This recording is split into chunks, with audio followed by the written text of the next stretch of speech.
जगन्नाथपुरी में लक्ष्मी जी भ्रमण कर रही थी। जगन्नाथ भगवान की पत्नी लक्ष्मी, और पूरी क्षेत्र में भ्रमण करते करते उन्होंने देखा कि मैं किस पर कृपा करूं। तो सबसे पहले लक्ष्मी जी गई अर्चकों के पास, जो जगन्नाथ जी को उठाते, सुलाते, खिलाते, नहलाते, भोजन प्रसाद कराते। बोले ये अर्चक हैं, पहले अर्चकों को देखें, इनके यहां किसी परिवार में अगर हमको कृपा करनी हो तो लक्ष्मी जी सब अर्चकों के घर में गई। देखा महाराज सूर्य उदय हो गया, ये तो अभी सो ही रहे हैं, ना आचार विचार शुद्ध, ना खान पान की शुद्धि। लक्ष्मी जी ने देखा महाराज सबरे पुजारी, अर्चक, साधक लेट लेट तक सो रहे हैं, ना आचार विचार शुद्ध, ना खान पान की शुद्धि, ना वस्त्रादि धुले हुए, एक ही वस्त्र हैं, 5-5 दिन तक उन्हीं को पहनने हैं। लक्ष्मी जी बोली ये मेरे रहने लायक स्थान नहीं है, इसको यहां नहीं आऊंगी मैं। और तभी लक्ष्मी जी ने आगे जाकर के देखा कि वह परिवार जिनको झाड़ू लगाने की सेवा थी, नाली आदि साफ करने की सेवा थी, जिनको मंदिर में प्रवेश तक नहीं करने दिया जाता, उनके घर में गोबर का चौका, सब ब्रह्म मुहूर्त में उठ गए हैं, तुलसी जी को जल दे रहे हैं, घर में बिल्कुल शुद्ध भोजन बन रहा है, आचार विचार की शुद्धि, हाथ स्वच्छ हैं, पैर बच, जन्म से उनकी जाति कहीं ऊंची नहीं है, लेकिन बाकी सब कुछ उनका स्वस्थ था, बिल्कुल शुद्ध था। लक्ष्मी जी की कृपा चाहते हैं ना, पवित्र रहना प्रारंभ कर दो। लक्ष्मी जी को पवित्रता बहुत प्रिय है। आपने आज जो वस्त्र पहने, कल अगर आपने पहन लिए, लक्ष्मी जी तुरंत चली जाएंगी। इतनी भी अपवित्रता लक्ष्मी जी को प्रिय नहीं है। लक्ष्मी जी बोली ये अच्छी है, इसके यहां मैं जाऊंगी। लक्ष्मी जी प्रत्यक्ष प्रकट हो गई उनके घर में जाकर के। अब वे तो बेचारे छोटे मोटे लोग, बेचारे ज्यादा धनवान तो थे नहीं। उन्होंने जब देखा कि अत्यंत गहने पहन रखे हैं, ऐसी मधुर सुगंधी आ रही है, रूप देख करके नेत्रों के पलक नहीं झपके जा रहे, सबने दंडवत प्रणाम किया। बोले आपका परिचय? बोले हम जगन्नाथ जी की गृहिणी हैं, साक्षात लक्ष्मी।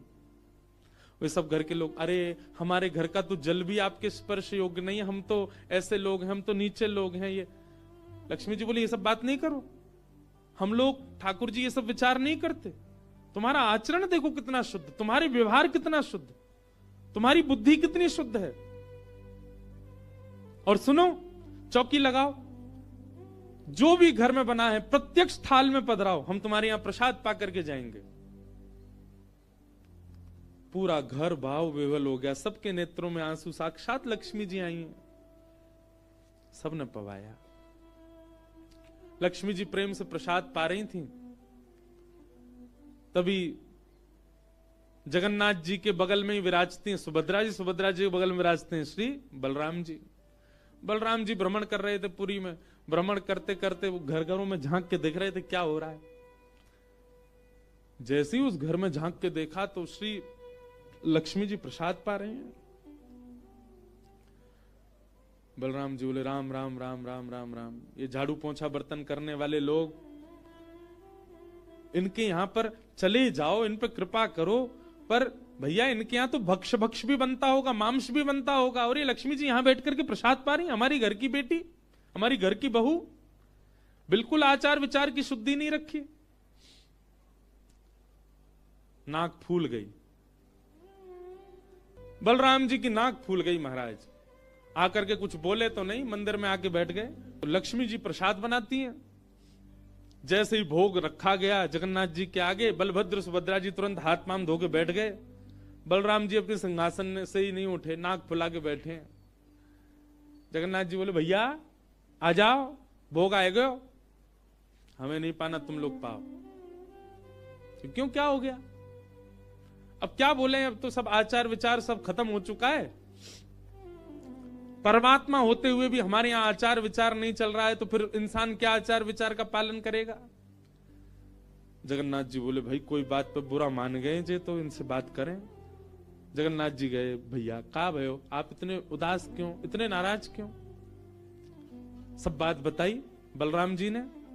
बोले लक्ष्मी जी आज सुबह सुबह एक ऐसे के घर में गई और वहां जाके प्रसाद पा रही थी, बिल्कुल विचार नहीं किया, कहां शुद्धता कहां अपवित्रता। हम तो इनके हाथ का बना भोजन नहीं करेंगे। अब जगन्नाथ जी बड़ी दुविधा में पड़ गए। यदि पाऊं तो भैया नाराज बैठे, भैया कहेंगे मैं नाराज हूं, इससे को कोई फर्क नहीं पड़ा है, फिर भी पा रहा है। और नहीं पाऊं तो लक्ष्मी जी टेढ़ी टेढ़ी देख रही हैं कि मैंने बनाया, ये पा क्यों नहीं रहे। जगन्नाथ जी बोले लक्ष्मी जी को तो मना लिया जाएगा बाद में, पर ये नहीं माने ना, ये तो शेषनाग हैं, इनको ज्यादा ही क्रोध आ गया तो जोर से सिर हिला देंगे, प्रलय और हो जाएगा। जगन्नाथ जी ने लक्ष्मी जी से कहा देखो भैया नहीं पा रहे तो हम भी नहीं पाएंगे। लक्ष्मी जी बोले कोई बात नहीं। एक दिन नहीं पाया, दूसरे दिन फिर लक्ष्मी जी ने बनाया, फिर नहीं पाया, तीसरे दिन फिर लक्ष्मी जी ने प्रसाद पधराया, फिर नहीं पाया। तो लक्ष्मी जी बोली भाई कोई बात है तो हमसे बोलो सीधे, ये प्रसाद रोज छोड़ देना, ये कैसा तरीका है आपका नाराज होने का। कहीं बलराम जी बोलते हुए सुन लिए लक्ष्मी जी ने कि भाई इनके हाथ का बना हम नहीं पाएंगे। लक्ष्मी जी ने जाकर के जगन्नाथ जी से कहा देखो संपूर्ण जगन्नाथपुरी में प्रसाद बनाने की सेवा हमारी, और आपके भैया कह रहे हैं कि हमारे हाथ का बना पाएंगे नहीं। जब हमारी सेवा लेनी नहीं तो फिर हम यहां क्यों रहें, इसलिए आप हमको आज्ञा दें। अब हम जहां हमारा सुख है हम वहां चले जाते हैं, हम चले जाते हैं श्री क्षेत्र से। जगन्नाथ प्रभु कुछ, अच्छा जगन्नाथ जी को भी लीला करनी है इसलिए वो कुछ नहीं बोले। अब कुछ नहीं बोले तो लक्ष्मी जी समझ गई, बोले मौन मतलब हां ही होता है। लक्ष्मी जी बोले ठीक है आप लोग शयन करो, रात्रि का समय, बलभद्र सुभद्रा जगन्नाथ जी के कपाट बंद हो गए। लक्ष्मी जी बोली अब हम जा रही हैं, और मंदिर से श्री लक्ष्मी जी चली गई। प्रातः काल ब्रह्म मुहूर्त का समय हुआ। महाराज जगन्नाथ जी बलराम जी जैसे ही उठे तो क्या पाया, नीचे फर्श पे पड़े थे। कहां सोने के सिंहासन पर सोते थे, सोने के बिस्तर पर सोते थे, बढ़िया लत्ता पहन के रहते थे, गले में स्वर्ण की मालाएं, हाथ में स्वर्ण के कड़ूला, पाम में स्वर्ण के कड़ूला आदि सब पहन के सोते थे। लेकिन लक्ष्मी चली गई तो सब चला गया। सवेरे उठे तो फर्श पे पड़े थे। बलराम जी बोले लाला जी कहा है वो, हमारे सिंहासन वगैरह कहां चले गए। ठाकुर जी बोले लक्ष्मी जी चली गई ना, लक्ष्मी तो मतलब सब होता है। बलराम जी ने अपनी तिजोरी जाकर के खोली, सबरे वस्त्र चले गए, आभूषण चले गए, सब आयुध चले गए, फटे पुराने मैले कुचैले बिना धुले महीनों के सालों के वस्त्र पड़े थे। और यही होता है, लक्ष्मी जाती है तो यही रह जाता है। लेकिन बलराम जी भी अपनी पूरी उसमें थे, बोले कि हम भी कुछ नहीं कहेंगे, ठीक है जैसे हैं वैसे रह लेंगे, कोई लक्ष्मी जी के जाने से हम पे फर्क थोड़ी पड़ रहा है। चल लाला भोजन को समय है गयो, प्रसाद पामे। ठाकुर जी बोले कैसे प्रसाद पाएंगे, प्रसाद तो लक्ष्मी बनाती है, लक्ष्मी चली गई, खुद ही बनाना पड़ेगा। बोले हाँ हाँ तो हम पे कोई बनावी कमी, हम दोनों मिलके बनाएंगे। कृष्ण बलराम दोनों गए रसोई घर में, जाकर के देखा तो महाराज वहां से अन्न दाल चावल सब चले गए, क्यों सब लक्ष्मी से ही आते हैं। कहां तक कहें चूल्हा जलाने की लकड़ी भी नहीं बची, वो भी लक्ष्मी से ही आती है। लक्ष्मी गई और सारी श्री लेकर के चली गई अपने साथ। अब तो दर्शनार्थी आने बंद हो गए, क्यों मंदिर की श्री भी चली गई। जगन्नाथ जी और बलराम जी चुपचाप बैठे हैं अपने सिंहासन पर, भूखे प्यासे बेचारे आंख बाहर निकल आई। बलराम जी बोले लाला, बोले हाँ 2 दिन है गए लाला, भोजन ना एक कियो, और 2 दिन पहले गुस्सा में ना कियो, 4 दिन है गए, और कछु है भी ना कहा करें। देखो इस बात को कोई ऐसे मत ले लेना, लोग सोचने वाले भी लेते हैं, बताओ महाराज जी कुछ भी बोल रहे हैं, वो साक्षात ब्रह्म है। लक्ष्मी जाने से उन पर कोई प्रभाव पड़ेगा? लक्ष्मी जाने से कोई प्रभाव नहीं पड़ता ठाकुर जी पर ठाकुर जी बलराम जी को बताना चाह रहे हैं कि भाई किसी को हेय दृष्टि से मत देखो, उसी के लिए पूरी लीला हो रही है। ठाकुर जी बोले दाऊ दादा एक काम है सके, बोले कहा, बोले समुद्र के किनारे स्वर्ग आश्रम है जहां पर लोगों की अंत्येष्टि होती है।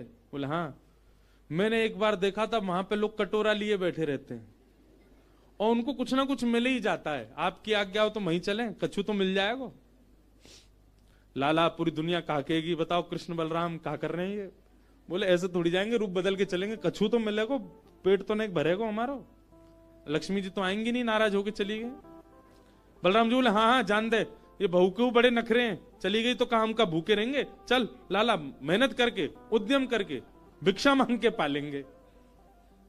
और श्री कृष्ण बलराम दोनों छोटे से बालक का रूप धारण करके गए और स्वर्ग आश्रम के बाहर कटोरा लेके बैठ गए, कोई कुछ तो दे जाएगा।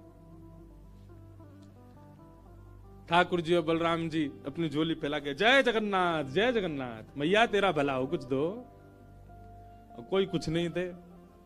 एक ने तो डांट दिया, बोले हे छोटे बालकों क्या करते हो, विद्यालय जाया करो, पढ़ाई लिखाई किया करो, क्या बचपन में आके बैठ गए हो यहाँ पे। बलराम जी बोले लाला ही तो बहुत डांट रही है।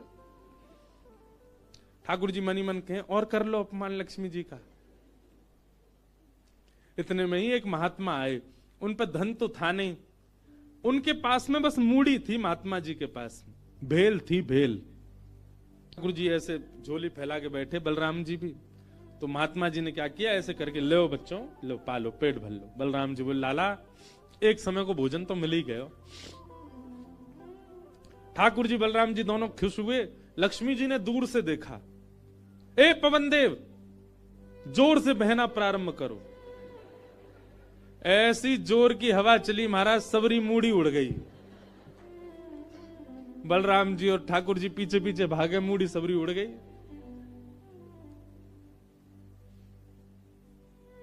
बलराम जी बोले लाला ये क्या हो गया। बोले भैया हम संकोच में कुछ कहते नहीं, आप बड़े भैया हो, पर हम एक बात कहें, ये लक्ष्मी के बिना सब हाल हो रहा है हमारा।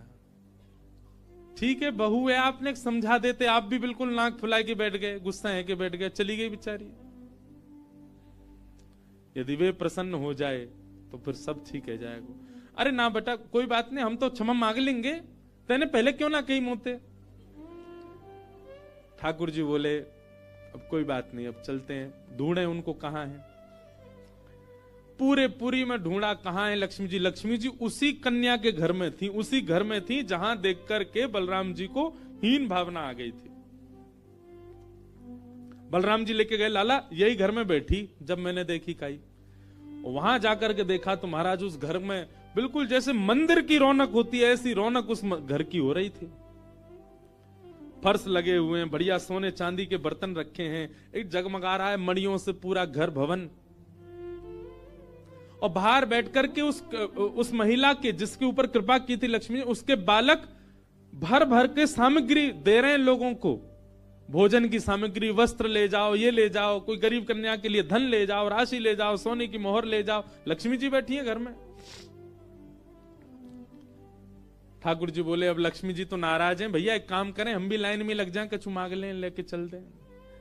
जैसे ही ठाकुर जी और बलराम जी लगे कतार में, भीतर से लक्ष्मी जी को देख के दया आ गई।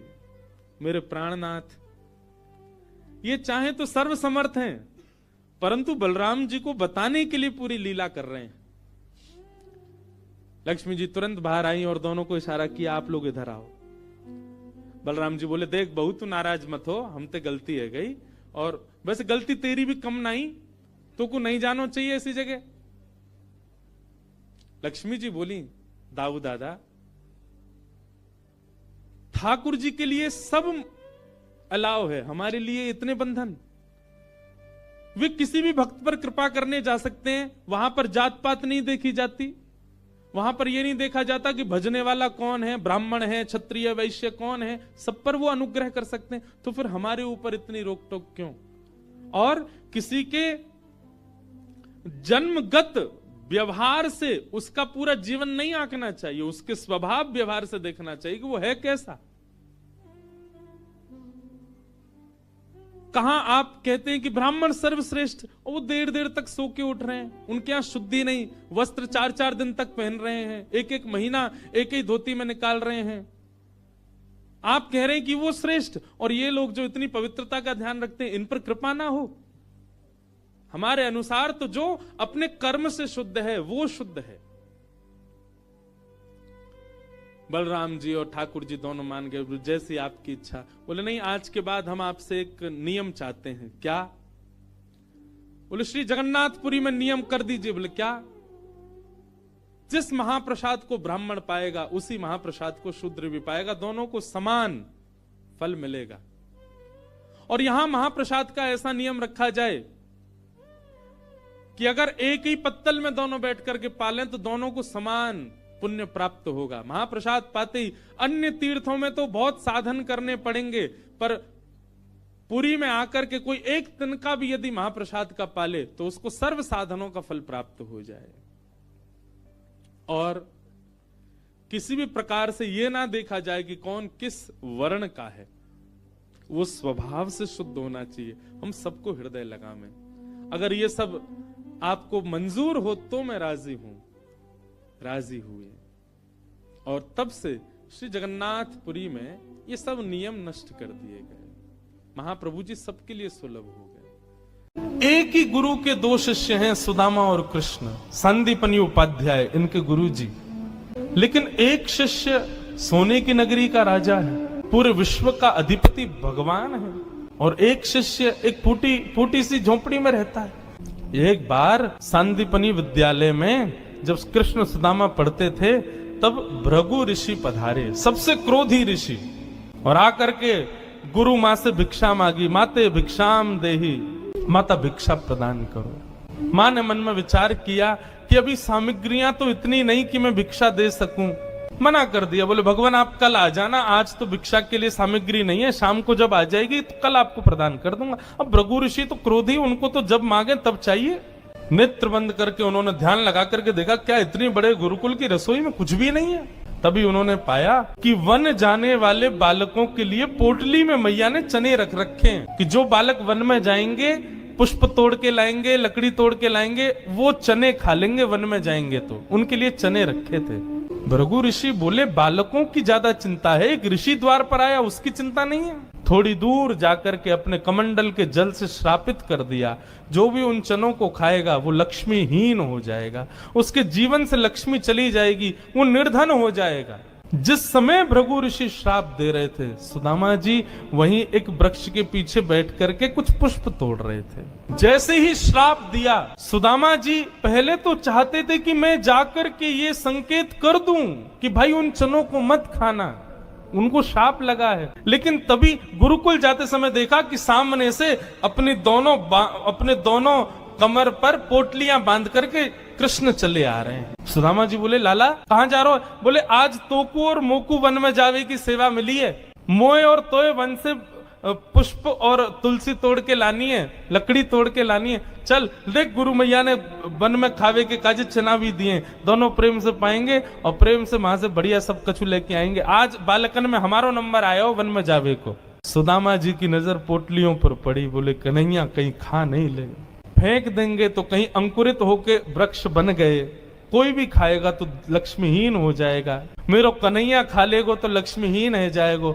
सुदामा जी जिद करने लगे, बोले सुन तू बाकी के सामान रख अपने पास, ये पोटली मोह दे दे मैं बांधू अपने कमर पे। ठाकुर जी बोले क्यों, मैंने बांध तो रखी। बोले तेरो भरोसा ना है, तो को भूख लगेगा तो मेरे बटके ने खा जाएगो, मोकूद है, जब भूख लगेगी तो दोनों बांट के खाएंगे। और जिद करके सुदामा जी ने दोनों पोटली अपने पास रख ली। वन में वृक्षों की लकड़ी तोड़ रहे हैं, पुष्प तोड़ रहे हैं, फल तोड़ रहे हैं। सुदामा जी मौका ढूंढ रहे हैं, कब मौका मिले मैं भागूं एकांत में चने खा लूं। तभी जोर की बारिश होने लगी। बारिश के कारण ठाकुर जी तो एक वृक्ष के नीचे जाकर के खड़े हो गए। अरे आजा सुदामा यहीं खड़ो है जा, बहुत वर्षा हो रही है। पर सुदामा जी एक बगल में एक और विशाल वृक्ष था, उसके ऊपर चढ़ गए, डाल पर जाकर के बैठ गए। वर्षा हो रही थी, ठाकुर जी एक वृक्ष के नीचे खड़े हैं, दूसरे वृक्ष के ऊपर सुदामा जी बैठे हैं। सुदामा जी बोले यही सही समय है, और पोटलियां खोल करके सुदामा जी खाने लगे। ठाकुर जी ने देखा, ए सुदामा मेरे उचना है में खा मत जाइयो, रुक जा वर्षा रुकंद मैं हूं आ रहा हूं ऊपर। लेकिन सुदामा जी के नेत्रों से आंसू गिर रहे हैं। बोले लाला तू सदा प्रसन्न रहे, मेरे बट की लक्ष्मी भी तेरे पास आ जाए, तेरे जीवन में कभी कोई कष्ट नहीं आवे, मेरे लाला को कभी रोनो नहीं पड़े, कभी उदास नहीं हो, कभी दुखी नहीं हो। यही मेरी मित्रता को उपहार में अपने कृष्ण को देना चाहूं। और उपहार के रूप में सुदामा जी ने मानो अपने जीवन में प्राप्त होने वाली समस्त लक्ष्मी भी श्री कृष्ण के चरणों में पधरा दी। और दोनों पोटली के चने स्वयं सुदामा जी खा गए। द्वारिकाधीश कृष्ण उस दिन तो सोच रहे थे कि सुदामा तूने एक बार भी विचार नहीं किया कि मेरे भी चने थे उसमें, पा गया। सुदामा जी क्षमा मांगने लगे, बोले माफ कर दे लाला, भूख ज्यादा लगी हमारे, खा गए हो, लेकिन वास्तविकता कौन जाने। सुदामा जी महाराज फटी टूटी झोपड़ी में रहते हैं, उधरी हुई धोती पहनते हैं, अन्न जल का तो कोई ठिकाना ही नहीं है, ऐसे घर में रहते हैं। पत्नी बोली द्वारिकाधीश आपके मित्र हैं, आप जाते क्यों नहीं कभी उनसे मिलने। सुदामा जी बोले कहीं मेरी दशा देख करके कोई ये ना सोचे गरीब है, भिखारी मांगने आया, इसलिए मुझे अजीब लगता है। और दूसरी बात ये कि मैं कृष्ण का सखा हूं, अब कृष्ण तो बढ़िया राजकीय वेश में रहता है, अब मैं ऐसे रहता हूं, कोई मुझे देख करके कहीं ये ना सोचे ये कैसा सखा ठाकुर जी का, इसलिए मुझे लगता है कि मैं यहीं से ही उनको भज लूं, उनके पास ना जाऊं। सुदामा जी की पत्नी ने सौगंध दे दी, तुम्हें मेरी सौगंध है, जाओ द्वारिकाधीश से मिलके आओ। पत्नी की सौगंध मान करके सुदामा जी आज विचार करने लगे, जाऊं? कृष्ण ये तो नहीं सोचेगा कि कहां से आ गया, कुछ मांगने आया है। कृष्ण तो नहीं सोचेगा, लेकिन उसकी पटरानियां, उसके राज्य के लोग, महामंत्री आदि ये सब तो नहीं सोचेंगे। सुदामा जी को बहुत संकोच हो रहा है, लेकिन पत्नी की सौगंध है तो निकल पड़े। पत्नी ने 4 घरों में जाकर के अलग अलग एक एक मुट्ठी चावल लिए, जानबूझ, क्यों? ताकि जब ये पोटली द्वारिकाधीश देखेंगे तो अलग अलग प्रकार के चावलों को देख के पहचान जाएंगे कि एक दाना भी सुदामा के घर का नहीं है, थोड़ी तो कृपा करेंगे मेरे ऊपर। सुदामा जी पोटली दबाए निकल पड़े। सुदामा जी महाराज धीरे धीरे चल करके द्वारिका की ओर जा रहे हैं। चलते चलते महीनों बीत गए सुदामा जी को। तभी एक व्यक्ति से बोले भैया द्वारिका नगरी कितनी दूर रह गई है अभी यहाँ से। व्यक्ति हंस करके बोला भगवान आप गलत आ गए हो। बोले गलत, कितनी दूर आ गए? बोले अभी आप कम से कम 50 कोस और पीछे जाओ, वहां से एक रास्ता मुड़ेगा, वो द्वारिका को जाता है, आप तो कहीं और पहुंच जाओगे अभी। सुदामा जी महाराज बोले भले पधारे भैया द्वारिकाधीश। चलते चलते चलते मैं तो वैसे ही आधो जाऊंगा, मुंह तो लगे मेरे प्राण ही निकल जाएंगे, मैं द्वारिका पहुंच ही ना पाऊंगा। अब लाला तू वैसे तो हमारे हृदय में बैठो है, चल के तो हम पता ना कब पहुंचेंगे, लेकिन लाला तेरी अगर इच्छा हो तो तू ही बुला ले अब मुंह को। और ऐसा कह के सुदामा जी वहीं एक वृक्ष के नीचे लेट गए। जैसे ही लेटे थोड़ी बहुत देर में ही उनको थोड़ी ध्वनि सुनाई देने लगी। नेत्र खोल करके देखा, सोने की नगरी है, चारों ओर जय श्री कृष्ण जय श्री कृष्ण जय श्री कृष्ण नाम की ध्वनि आ रही है। सुदामा जी महाराज थोड़े प्रसन्न हो गए, बोले भैया ये कौन सी नगरी है? किसी व्यक्ति से पूछा ये कौन सी नगरी है? बोले भगवान ये द्वारिकापुरी। मेरे कृष्ण मित्र की नगरी द्वारिका? बोले हाँ ये द्वारिकाधीश की नगरी द्वारिका। सुदामा जी तो नाचने लगे, जय हो वारे कन्हैया तेरी कृपा। भैया ये द्वारिकाधीश कहाँ बैठे होंगे? बोले सामने जो महल दिख रहा है इसी के राजा हैं द्वारिका, आप चले जाओ। सुदामा जी गए द्वारपालों से जाकर के बोले भगवान मेरी फटी हुई धोती और मेरे पतले दुबले तन को देख करके आप ये मत सोचना मैं गरीब हूँ कुछ मांगने आया हूँ, पहले ही स्पष्ट कर दिया मैं कृष्ण का सखा हूँ। हम दोनों एक साथ एक ही गुरुकुल में पढ़े हैं, नाम मेरा सुदामा है। आज अपने सखा से मिलने आया हूँ, आप कृपा करके उनको जाकर के ये बता दीजिए। और सुनिए, यदि वो बहुत व्यस्त हो तो उनको परेशान मत करो, आपके इतने बड़े महल में कोई खिड़की हो वहां से मुझको उनका दर्शन करा दो, मैं तो केवल उनको देखने आया हूं। द्वारपालों ने बंधुओं ससम्मान सुदामा जी को बिठाया। कहा महाराज द्वारिकाधीश प्रसाद पा रहे, हम फिर भी निवेदन कर देते हैं। भीतर जाके द्वारपालों ने जैसे ही बताया द्वार पर आपके सखा आए हैं, बचपन के मित्र हैं, नाम उन्होंने सुदामा बताया है। सुदामा नाम सुनते ही भगवान खा रहे थे, खाते खाते रुक गए। बोले क्या नाम बताया? बोले सुदामा। मेरे बचपन के सखा सुदामा आए हैं बाहर? बोले हाँ नाथ सुदामा जी आए। आप प्रसाद पा लीजिए, हमने उनको कह दिया है आप जब निवृत्त हो जाएंगे तब दर्शन कराएं। भगवान बोले प्रसाद ये आवश्यक है, मेरे मित्र आए सखाएं बाहर खड़े, तुम उनको बाहर ही छोड़ के आ गए। भगवान आज पहली बार बीच प्रसाद से उठ गए, दौड़े। महामंत्री सेनापति पत्नियां सब दौड़ रही हैं, ऐसा कौन आ गया जिसके लिए भोजन छोड़ के भागे? द्वार पर दीनहीन सी अवस्था है, सुदामा जी खड़े। भगवान ने जाकर के हृदय से लगा ली। बार बार उनके मुख को देखते हैं, फिर हृदय से लगाते हैं, फिर देखते हैं, फिर हृदय से लगाते हैं। अपने गले में गलवैयां डाल करके लेकर के चल रहे हैं, फिर चलते चलते पता नहीं क्या होता है ठाकुर जी फिर रोकते हैं, फिर हृदय से लगा लेते हैं, फिर चलते हैं, फिर हृदय। बार बार हृदय से लगा रहे हैं और रोने लग रहे हैं ठाकुर जी। रुक्मणी आदि पटरानियों ने ऐसा दृश्य पहले द्वारिका में कभी नहीं देखा। सुदामा जी को ले जाकर के द्वारिका के सिंहासन पर बिठाया। भगवान ने अपने नेत्र के अश्रुओं से सुदामा जी के चरणों को धोया और संपूर्ण जल द्वारिका के चारों दिशाओं में छिड़क दिया। बोले हमारी द्वारिका पवित्र हो जाएगी। सुदामा जी के चरणों का चरणामृत। सुदामा जी कह रहे हैं लाला मैं इन सबके योग्य ना हूं, ये सब कहा कर रहा हो भैया।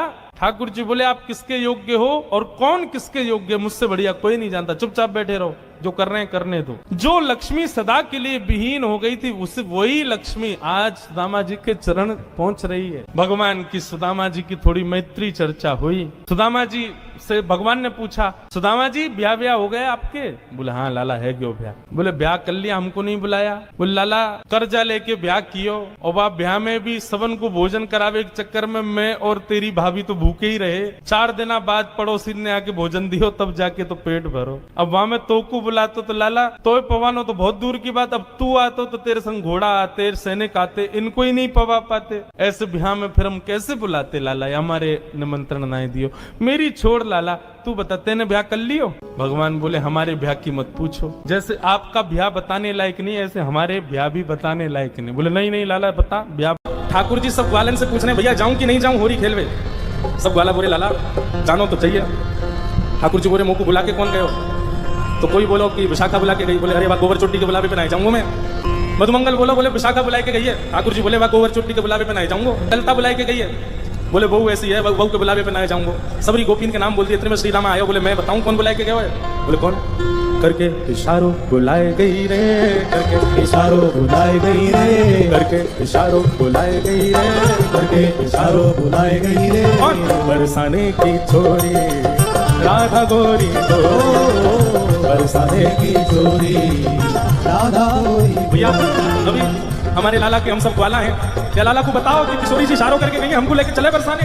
बताओ। हो करके इशारों बुलाए गई, इशारों बुलाए गई। कौन? बरसाने की। सब्सक्राइब। बरसाने की छोरी राधा गोरी ओ, बरसाने की छोरी राधा गोरी। बोलो वृषभानु दुलारी की, प्यारे और बताना और कहा कह रहे हो, और बताना और कहा कह के गए हो मेरे बारे में। फिर घूम फिर के आएंगे फिर कुछ अच्छा और भी कछु कही का माने मेरे बारे में। अब ठाकुर जी घूम घूम के श्री दामा से पूछ रहे अच्छा इशारों करके गई? बोले हाँ। और भी कछु किया का, और भी कछु कह रही का? बोले हाँ। कहा कह रही नहीं बताना। श्री दामा कह रहे जो कान्हा मेरो गाम न जाने, जो कान्हा मेरो गाम न जाने, जो कान्हा मेरो गाम न जाने, जो कान्हा मेरो गाम न जाने, जो कान्हा मेरो गाम न जाने, जो कान्हा मेरो गाम न जाने, जो कान्हा मेरो गाम न जाने, जो कान्हा मेरो गाम न जाने। लाला कह के गई अगर लाला को मेरो काम ना पता हो तो बताए दियो। ठाकुर जी बोले अच्छा हाँ बता के गई। पूछो बरसानो बताए गई रे, पूछो बरसानो बताए गई रे, पूछो बरसानो बताए गई रे, पूछो बरसानो बताए गई रे, पूछो बरसानो बताए गई रे, पूछो बरसानो बताए गई रे, पूछो बरसानो बताए। बरसाने की छोरी राधा गोरी गोरी, बरसाने की छोरी राधा गोरी गोरी, बरसाने की छोरी राधा गोरी गोरी, बरसाने की छोरी राधा गोरी। लाला कह रहे हैं सब सखियन में श्यामा जो प्यारी, सखियन में श्यामा जो प्यारी, सब सखियन में श्यामा जो प्यारी, सब सखियन में श्यामा जो प्यारी, ओ सब सखियन में श्यामा जो प्यारी, सखियन में श्यामा जो प्यारी, सब सखियन में राधे जो प्यारी, सखियन में राधे जो प्यारी। मोहन के मन को लुभाए गई रे, मोहन के मन को लुभाए गई, के मन को लुभाए गई रे, मोहन के मन को लुभाए गई रे, बरसाने की छोरी राधा गोरी गोरी, बरसाने की छोरी राधा गोरी, हाँ बरसाने की छोरी राधा गोरी गोरी, बरसाने की छोरी राधा गोरी, ओ करके इशारों बुलाए गई रे, करके इशारों बुलाए गई रे, करके इशारों बुलाए गई रे, करके इशारों बुलाए, कौन बरसाने की छोरी राधा गोरी गोरी, बोल वृषभानु दुलारी की जय। अब ठाकुर जी महाराज तैयार है गए, बोले चलो श्री जी बुला के गई हैं तो हम जाएंगे। अब लाल जी जा रहे हैं होरी खेलवे बरसाने, और नंदगाम के सब लाला तो कह रहे हैं हाथ जोड़ जोड़ के, बोले लाला बरसाने जा तो रहो लेकिन हमारी नाक कटवा के मत आ जाइए। अब ये हमारे ब्रज को रसिया है, ब्रज में रसिया गावे के कुछ नियम हो, मैंने ध्यान से सुनियो। जब हम कहेंगे हो वारे रसिया तब आपको कहना हारे वारे रसिया, और फिर आगे बताते रहेंगे ना, प्रेम से गाओ। बोलो गिरधर लाल प्यारे की जय। सब ब्रजवासी कह रहे हैं, बोले लाला बरसाने जा रहे हो, हमारी लाज रख के आइयो। कोई ठाकुर जी को मुकुट बांध रहा हो, कोई ठाकुर जी को फेंटा बांध रहा हो, कोई गुलालन के बढ़िया सुंदर ठाकुर जी को फेंटान में भर भर के दे रहा है, कोई पिचकारी ला करके दे रहा हो, बोले लाला लाज रख के आइयो हमारी। और सब ब्रजवासी गा रहे हैं, ब्रज की तो है लाज मुकुट वारे, ब्रज की तो है, ब्रज की तो है लाज मुकुट वारे, ब्रज की तो है, ओ ब्रज की तो है लाज मुकुट वारे, ब्रज की तो है, ब्रज की तो है लाज मुकुट वारे, ब्रज की तो है, अरे हारे ब्रज की तो है, ब्रज की तो है, सबको कहनो है हम्बे ब्रज की तो है, का कहनो है हम्बे, हम्बे ये ब्रज को शब्द है हम्बे, अरे हारे ब्रज की तो है, ब्रज की तो है, अरे हारे ब्रज की तो है, ब्रज की तो है, अरे लाज मुकुट वारे ब्रज की तो है, ब्रज की तो है, लाज मुकुट वारे ब्रज की तो है, ब्रज की तो है, लाज मुकुट वारे ब्रज की तो है, लाज मुकुट वारे ब्रज की तो है, ब्रज की तो है, लाज मुकुट वारे ब्रज की। ठाकुर जी को बल बता रहे हैं, बोले लाला तू एरो गैरो ना है, तो कुछ जीत के आनो है, बरसाने की सबरी गोपीन को मजा चका के आनो है, लाला तू एरो गैरो नहीं है। ठाकुर जी बोले हम कौन है, बोले हम जय जय हैं। कौन है, कल होरी के रसिया की, लाला मैंने नक पे गिरिराज जी धारण करी और यूं कह रहा हूं हम जय जय हैं। जय जय एरो गैरो थोड़ी होवे, कैसे होवे जय जय, चंद्र सूरज तेरो ध्यान धरत है, चंद्र सूरज तेरो ध्यान धरत है, चंद्र सूरज तेरो ध्यान धरत है, चंद्र सूरज तेरो ध्यान धरत है, अरे हाँ हाँ वारे रसिया, अरे हाँ वारे रसिया,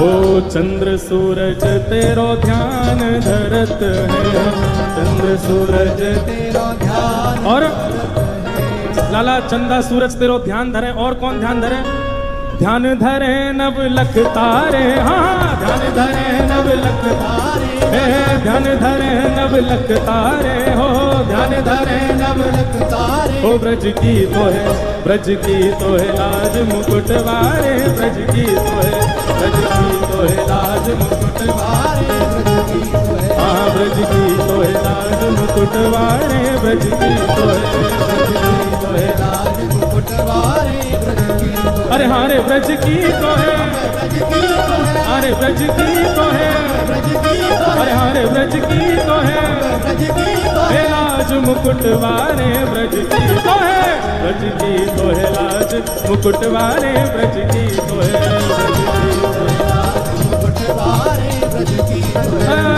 हमारे रसिया, हमारे रसिया, अरे हाँ प्यारे रसिया, अरे हाँ प्यारे रसिया ब्रज की तो है लाज मुकुट वारे ब्रज की तो है लाला।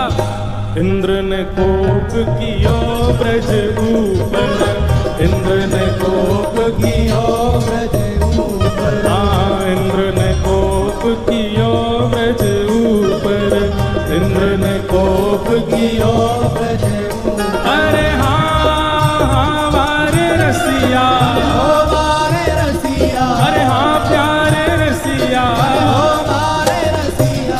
इंद्र ने कोप कियो ब्रज ऊपर, इंद्र ने कोप कियो ब्रज ऊपर। तब लाला जब इंद्र ने कोप कियो हमारे ब्रज के ऊपर तब कहा भयो, तब गिरिवर कर पर धारे, हाँ तब गिरिवर कर पर धारे, हाँ तब गिरिवर कर पर धारे, हाँ तब गिरिवर कर पर धारे। ओ ब्रज की तो है, ब्रज की तो है लाज मुकुट वारे, ब्रज की तो है, ब्रज की तो है लाज मुकुट वारे, ब्रज की तो है। अरे हारे ब्रज की तो है, अरे हारे ब्रज की तो है, अरे हारे ब्रज की तो है, अरे हारे ब्रज की तो है। हे लाज मुकुट वारे ब्रज की तो है, ब्रज की तो है लाज मुकुट वारे, ब्रज की तो है, ब्रज की तो है लाज मुकुट वारे, ब्रज की तो है, हाँ ब्रज की तो है लाज मुकुट वारे, ब्रज की तो है। ओ मृग नैनी को, मृग नैनी को, मृग नैनी को यार नवल रसिया, मृग नैनी को, अरे हारे मृग नैनी को, अरे मृग नैनी को, अरे हारे मृग नैनी को, ओ यार नवल रसिया मृग नैनी को, मृग नैनी को यार नवल रसिया मृग नैनी को, हाँ मृग नैनी को यार नवल रसिया मृग नैनी को। अब सबरे ग्वाल वालन ने ठाकुर जी चढ़ाई दिए, बोले लाला तू तो जय जय है, तू जीत के आवेगो, बरसाने जाके हमारी लाज रख के आवेगो। अब जैसे ही ठाकुर जी महाराज बिल्कुल पंथन के चढ़ करके और सीधे बरसाने पहुंचे हैं महाराज, अब बरसाने पहुंचे हैं ठाकुर जी।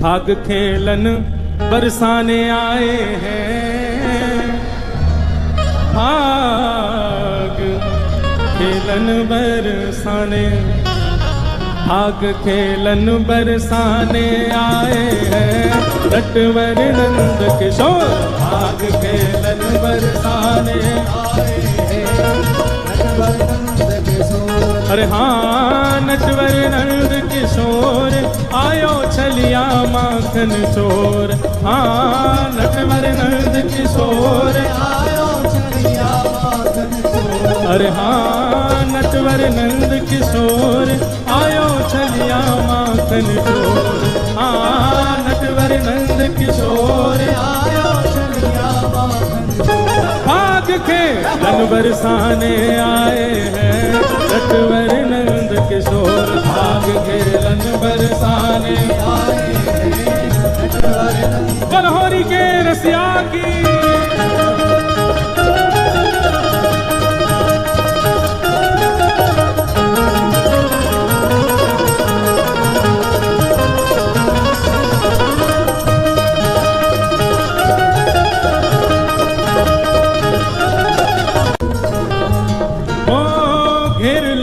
सब गली रंगीली, घेर लई सब गली रंगीली, हाँ घेर लई सब गली रंगीली, घेर लई सब गली रंगीली, हाँ छाए रही छवि छटा छबीली, छाए रही सब छटा छबीली, छाए रही सब छटा छबीली, छाए रही सब छटा छबीली। ओ ठप ढोल ठप ढोल ठप ढोल मृदंग बजाए हैं, नटवर नंद किशोर, ठप ढोल मृदंग बजाए हैं, नटवर नंद किशोर। भाग खेलन बरसाने आए हैं, नटवर नंद किशोर, बरसाने आए हैं, नटवर नंद किशोर। मिलजुल के सब सखियाँ आई, मिलजुल के सब सखियाँ आई, मिलजुल के सब सखियाँ आई, मिलजुल के सब सखियाँ आई। उड़त छटांबर पे छाई, उड़त छटांबर पे छाई, उड़त छटांबर पे छाई, उड़त छटांबर पे छाई, उड़त छटांबर पे छाई। उड़त छटांबर पे छाई। दिन अबीर, दिन अबीर, दिन अबीर गुलाल उड़ाए हैं नटवर नंद किशोर। दिन अबीर गुलाल उड़ाए हैं नटवर नंद किशोर। पाग खेलन बरसाने आए हैं नटवर नंद किशोर। पाग खेलन बरसाने आए हैं नटवर। बलहरी के रसिया की जय हो।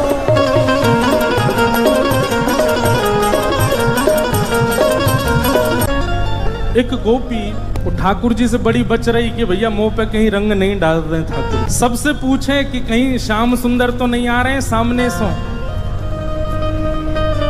सबसे पूछ पूछ करके गलीन में जा रही है, कोई के घर पे जा रही है, कहीं मुंह पे श्याम सुंदर रंग नहीं डाल दें। गोपी बार बार बच रही है कि कहीं ठाकुर जी मुंह पे आ नहीं जाए, मुंह पे रंग डाल नहीं दें। इतने में ही ठाकुर जी को पता चली एक गोपी बच के भाग रही है और मेरे रंग से बच रही है। तो ठाकुर जी फेंट में हाथन में गुलाल भर के और सीधे वही गोपी के पीछे जान लगे। अब वो गोपी आगे आगे चल रही है, पीछे पीछे ठाकुर जी चल रहे हैं। ना पता कि पीछे ठाकुर जी आ रहे हैं मेरे।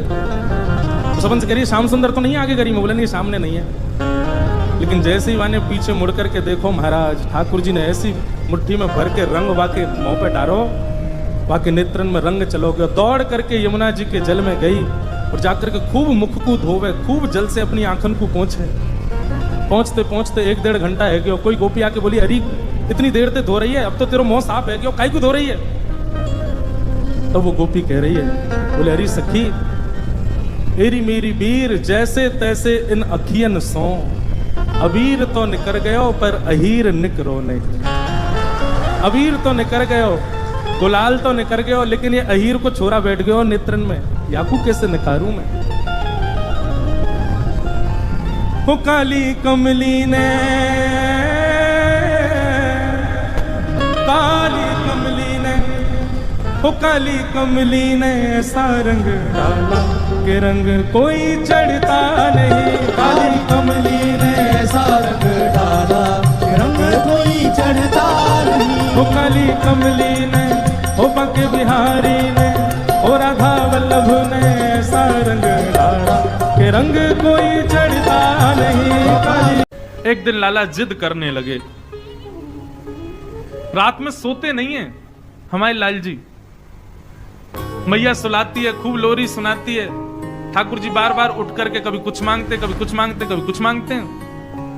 आज ठाकुर जी कह रहे हैं चंद्र खिलौना ले हूं सुमैया मोरी, चंद्र खिलौना ले हूं मैया मोरी। अच्छा, मैया ने तो लोभ में दिखाया कि इसको देख करके लाला सो तो भी जाएगा, लेकिन लाल जी तो जिद करने लगे, मैया ये कहा है? बोले ये चंद्रमा है लाला, रात की अंधेरा हो रहा है। यशोदा मैया लोरी सुना रही है, छगन मगन मेरे लाल को आजा निदिया। ठाकुर जी कह रहे हैं मैया चंद्र खिलौना ले हूं सुमैया मोरी, चंद्र खिलौना ले हूं। मैया बोली लाला तू तो बात बात पे जिद करे। अरे मैं तू को दिखा रही कि देख कैसा चंद्रमा खिलौना, कैसा चंद्रमा है। अब तो तू जिद करने लगो, चाहिए चाहिए, अभी ना दूंगी, बाद में दूंगी। ठाकुर जी बोले मुझे तो अभी चाहिए। सुमैया ने कहा कि एक परात में जल भर दियो, खिड़की में रख दी, वहां में चंद्रमा को प्रतिबिंब दिखने लगो। मैया बोली देख लाला चंद्रमा आ गयो। ठाकुर जी देखने लगे, अरे मैया ये तो हमारे कमरा में आ गो। बोले हाँ लाला देख हमारे कमरा में आ गो। इतने में लाल जी ने हाथ मारा, पानी जैसी छलका सोई चंद्रमा गायब। ठाकुर जी फिर रोने लगे, मैया कहाँ चलोगे, चंद्रमा मुझे तो चाहिए। मैया बोली लाला देख अब जिद मत करे, सो जा चुपचाप। ठाकुर जी बोले मैया यदि तेने मुझको चंद्रमा नहीं दियो तो मैं देख पता कहा करूंगा। बोले कहा करेगा? बोले जय हो लोट अब ही धरन पे, जय हो लोट अब ही धरन। मैं धरती पे लेट जाऊंगा अभी, मैया मैं धरती पर लेट जाऊंगा, तेरी गोद न आए हूं सो मैया मोरी। लाल जी की कैसी लीला, मैया से कह रहे मैया मैं जमीन पर लेट जाऊंगा, तेरी गोद में ना आऊंगा। फिर मैया बोली सुन ले लेट जा, वैसे ही कारो है कोई देखे ना है तो को मैंने कहा सुंदर बनाए दूं, तेरा श्रृंगार कर दूं, मोर पंख आदि लगा दूं, लेकिन तुम माने ना है, या धरती में ही खेलवा तो कुछ जा लेट जा जा, और मट्टी लग जाएगी और बुरा हो जाएगा, फिर और कोई ना देखेगा तो को। ठाकुर जी बोले जाते तो मैया मान नहीं रही। सो दूसरी बात ठाकुर जी कहते हैं मैया यदि तेने मुकु चंद्रमा नहीं दियो, मैया मैं गैया को दूध ना पीऊंगा, यदि तेने चंद्रमा नहीं दियो कल से मेरा दूध पीनो बंद, मैं दूध पीनो छोड़ दूंगा। और बेनी सिर ना गुथे हूँ सो मैया मोरी, ये जो तू मेरे बालन को ऐसे कंगी कर करके छोटी सी चुटिया बना देना मैया, तो ते अपने बाल नहीं कटवाऊंगा मैं। मैया बोली ना पीवेगा दूध तो मत पीवे, पत्र दुबर हो जाएगा, वहां गड्ढान में चली जाएंगी, कोई भ्या ना करेगा तो ते। और रही बात तुम तो कंगी नहीं करवाओ मत करवावे, जुआ पड़ जाएंगी, पकड़ के तो ले जाएंगी जमुना जी में फेंक देंगी। ठाकुर जी बोले मैया जुआ पड़ जाएंगी, बोले हम कंगी ना करवावेगा तो ऐसे ही होगा। ठाकुर जी बोले या बात तो नहीं मान नहीं मैया कहा करूं। सब ठाकुर जी कह रहे हैं अच्छा ठीक है, नहीं देगी चंद्रमा, मैया बोली ना दे रही, ठीक है तो फिर कल मैं गोकुल में घोषणा करूंगा। बोले कहा घोषणा करेगा, बोले हो तो पूत में नंद बाबा को, हो तो पूत में नंद बाबा तेरो सुत ना कहे हूँ सो मैया मोरी। मैया मैं कल घोषणा में कल गोकुल में घोषणा कर दूंगा। बोले कहा घोषणा करेगा, बोले सबंत जाके कह दूंगा भैया आज के बाद मुझको यशोदा को लाला मत कहियो। क्यों, मैं यशोदा को लाला ना हूं, मैं तो केवल नंद बाबा को लाला हूं, वही मेरे बाबा है, वही मेरी मैया है, तू मेरी मैया ना है आज से। जैसे ही ठाकुर जी ने कही मैया कल मैं घोषणा कर दूंगा तू मेरी मैया नहीं, तो मैया के हृदय में थोड़ी कोलाहल होने लगी। मैया गई लाला को उठा करके गोद में उठा लिया। बोले लाला तू भी माने ना, ऐसी ऐसी जिद करे, बता चंद्रमा चाहिए, चंद्रमा ते सुंदर तू को मैं और कुछ दे दूं तो याते ज्यादा सुंदर कहा देगी तू मुझको। तब मैया कह रही हैं आगे आओ बात सुन मेरी, आगे आओ बात सुन मेरी। लाला एक बात बताऊं, गोपनीय बात है। ठाकुर जी पहले तो आ नहीं रहे थे गोद में, बोले ऐसी बात है जो तो को बलदाऊ से छुपानी है। सो ठाकुर जी आगे बैठ गए, कहा बात है बताइए मैया, दाऊ दादा मत बताइए, बलराम मत बताइए। बोले हाँ मैया नहीं बताऊंगा, जल्दी बता कहा बात है। कितने सीधे ठाकुर जी। तब यशोदा मैया कह रही हैं लाला तू या चंद्रमा के पीछे रो रहे हो, या चंद्रमा तो सुंदर, या चंद्रमा तो गोरी, या चंद्रमा तो ज्यादा प्रकाश देवे वाली, तेरे काजे सुंदर सी दुल्हन लेके आऊंगी मैं। लाला के तो नेत्र बंद है गए, ख्वाबन में दुल्हन आ गई। बोले अरे मेरी मैया तेने कैसी सुंदर बात करी, तेरी सो मेरी सुन मैया तेरी। तुरंत सिर पे हाथ रख दिया मैया के, मैया तो तेरी सौगन तू मेरी बात सुन ले अब तू। मैया बोली कहा बात है बता। मैं अब ही बिहावे जय हूँ सो मैया मोरी। मैया तो मेरा श्रृंगार कर, मैं अभी जाऊंगा ब्याह करवे। मैया बोली कहाँ मर जाऊं यहाँ थे, अभी चंद्रमा माँ करो, अब रो रो कि मुझे बहू लाओ। नंद बाबा आए, बोले भैया कहा है इतनी रात है लाला सो क्यों नहीं रो। बोले पहले चंद्रमा के लिए रो रो, अब रो रो कि मुझको बहू चाहिए। अब तो लाल जी रोज पूरे दिन तो भूल जाते हैं, जैसे ही रात में सोने का समय आता मैया तो मैया तू बहू नहीं लाई है अभी, मुझको कब लावेगी मुझको बता। अब तो लाल जी को जब समय मिलता है तभी मैया तो मैया कब ला रही है बहू, कब ला रही है बहू, बहू कब लावेगी। मैया बोली भैया लाला है वे पे मैया के मन में आवे कि लाला कब बड़ो और या को ब्याह करूं, हमारा तो लाला ही ऐसा है अभी ते रट लगा रखी कब बहू लावे। मोह तो ऐसा लगे ना नंद बाबा कि ये उम्र होने देखो, बात पहले ही ब्याह कर लेगो, ये तो ऐसो ब्याह को रसिक। नन्हे से गोपाल जी की मधुर मधुर लीलाएं हैं। आज किशोरी जी अपनी सखीन के साथ भ्रमण करवे के काजे गई हैं, अब थोड़ी बड़ी है गई हैं, तो कीर्ति मैया अनुमति दे दें लाली ने बाहर चलो जाए करे, कोई ऐसी दिक्कत ना। सब सखीन से कहें ध्यान रखियो भोरी है, या कि सब आभूषण और सब सामग्री को गिन के ले जाइयो। किशोरी जी आज यमुना तट देखने की जिद करती हैं और सब सखीन के साथ यमुना तट गई हैं। यमुना जी की अविरल धारा देख करके किशोरी जी तो वहीं बैठ गई और सब सखीन से बोली आज यहीं कछु पामेंगी, यहीं कछु भोजन करेंगी, जाओ वन में से कछु फल ले आओ, वन में से कछु पुष्प ले आओ, एक दूसरे को श्रृंगार करेंगी और यहीं फल को सेवन करेंगी। तो एक एक करके सब सखियां चली गई हैं और सब ढूंढ रही हैं, कहीं से फल तोड़ के, कहीं से पुष्प आदि तोड़ करके चयन करके लाने के लिए सब सखियां चली गई हैं। इतने में ही यमुना जी के उस पार नंद भवन है और नंद भवन से श्री ठाकुर जी खेलने के लिए आ रहे हैं यमुना तट पर। ठाकुर जी पहुंच गए। जैसे यमुना जी के तट पर पहुंचे, यमुना जी के तट पर जाकर के सामने की ओर देखा, बड़े बड़े नेत्र और माथे पर सुंदर रोरी को बिंदा लगाए करके, नील वसन पहन करके छोटी सी किशोरी जी बैठी हैं। ठाकुर जी बहुत देर तक तो मानो जैसे छिप करके आड़ में थी देखने लगे। सूर श्याम देखत ही रीझे, ठाकुर जी देखते ही किशोरी जी के मुखमंडल में ऐसे आसक्त हुए कि सब भूल गए। चक डोरी हाथ में लिए खड़े भये, गिर गई नीचे। और जो भी ठाकुर जी बड़े अदा में निकले ना, बड़े सज धज के निकले, बहुत स्वरूप साज सज्जा सब धारण करके निकले, बड़े कॉन्शियस रहे अपने स्वरूप के प्रति। लेकिन किशोरी जी को देख करके सब भूल भाल गए। ठाकुर जी किशोरी जी को देखा और देखते ही ठाकुर जी सोचने लगे, बोले अरे भैया मैं जाए के पूछूं तो सही जी कौन है, और जी कहाँ ते आई है, कहाँ इनको गांव है, कहाँ इनको नाम है, कैसे आई है, पूछूं तो। वहां सामने एक छोटी सी किशोरी जी बैठी है। यहाँ ठाकुर जी पीत वस्त्र पहन करके आए। किशोरी जी अपलक नेत्रों से यमुना जी को देख रही हैं। ठाकुर जी आए, थोड़ी आगे आकर के ऐसी अदा करने लगे कि किशोरी जी की नेक दृष्टि पड़े। कछु गान लगे, कछु करन लगे, कछु ऐसे इशारे करने लगे कि किशोरी जी की नेक दृष्टि पड़े लाला पे। इतने में ठाकुर जी के स्वर सुनकर के किशोरी जी ने नेत्र उठाए करके देखो, और जैसे ही किशोरी जी की दृष्टि पड़ी ठाकुर जी पर, ठाकुर जी पूछ रहे हैं, अरे गोरी तुम कौन हो, आप कहाँ रहती हो, आपके पिताजी कौन है, और मैंने पहले तो आपको कभी देखो नहीं यहाँ पे, इतने बरस मो यहाँ रहते भय गए। तो किशोरी जी बोली, हाँ देखे हुए में लग रहे हो कि 50 साल के तो होंगे तुम। नेक्स्ट से हैं, और नेक्स्ट से किशोरी जी तो पूछ रहे हैं कि मैं इतने सालन ते आ रहा हूँ, मैंने तो आपको देखो नहीं, आपको घर कहाँ है और आपके पिताजी कौन है। किशोरी जी बोली, अरे हम वृषभानु जी की लाली हैं और बरसानो हमारो घर है, वहीं रंग महल में हम रहमे, और यहाँ हमारो खेलवे को कोई प्रयोजन नहीं है, हमारो भवन इतना बड़ा हम वहीं खेलती रहे। अरे जब ते जन्म भयो तब ते आज तक हमने तो अपनो पूरा भवन देखो ही नहीं, इतना बड़ा भवन है हमारे पिताजी को, हमें कहा जरूरत पड़ी यहाँ आके खेलवे की।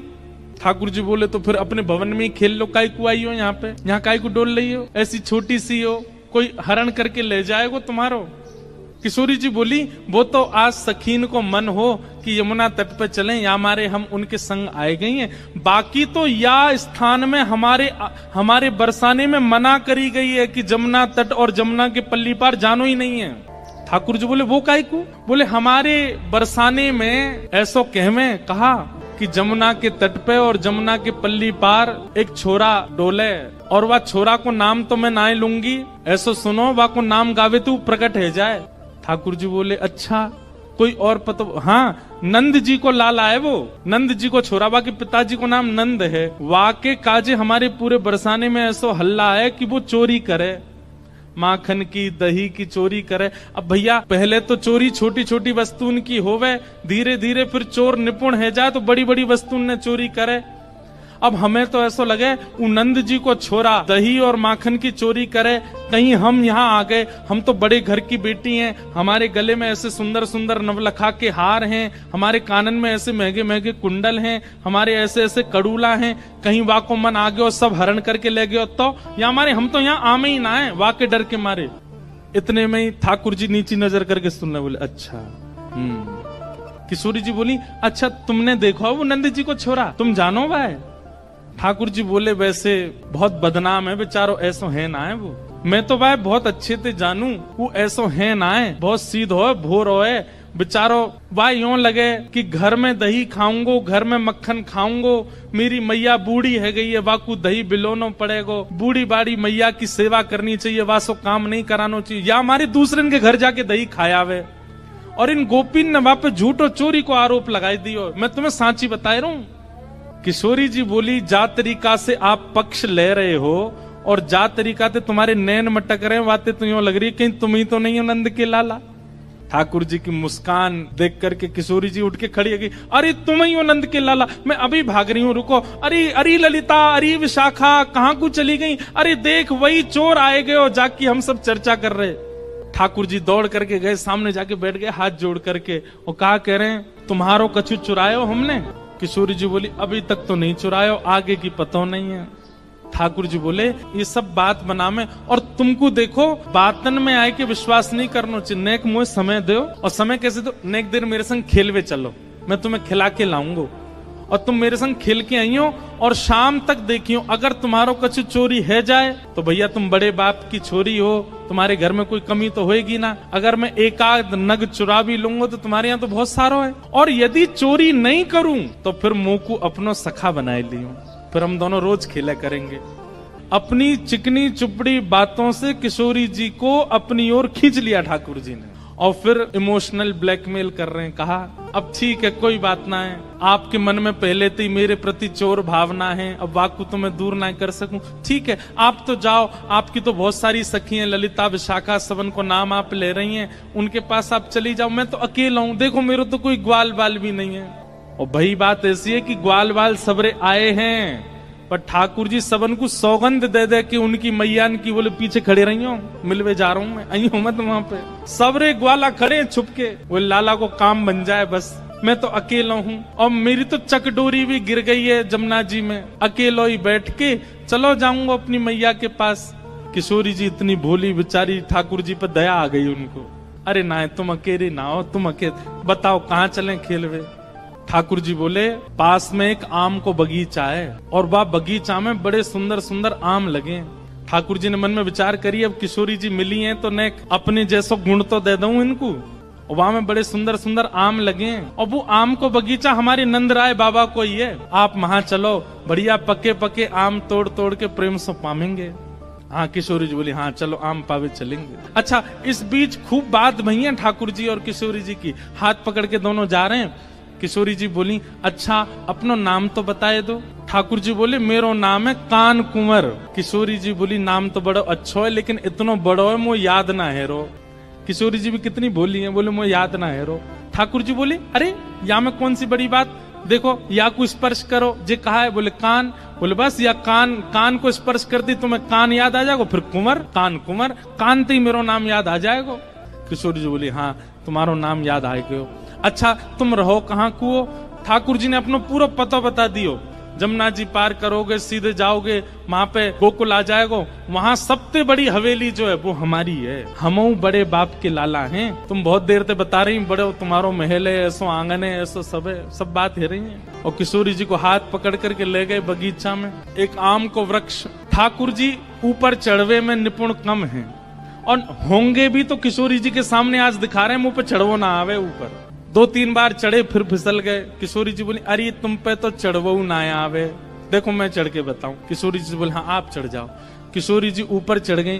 ठाकुर जी बोले प्रथम मिलन हुआ है, पहले मिलन में अपनी छाप नहीं छोड़ी तो हम काय बात के कन्हैया, अब आ जाओ ऊपर। ठाकुर जी बोले अरे श्यामाजू अगर मैं ऊपर आ जाऊंगा और फिर आम तोड़ेंगे तो नीचे पकड़ेगा कौन, और हम आम तोड़ेंगे नीचे गिर के सब फट जाएंगे तो पामेंगे कैसे?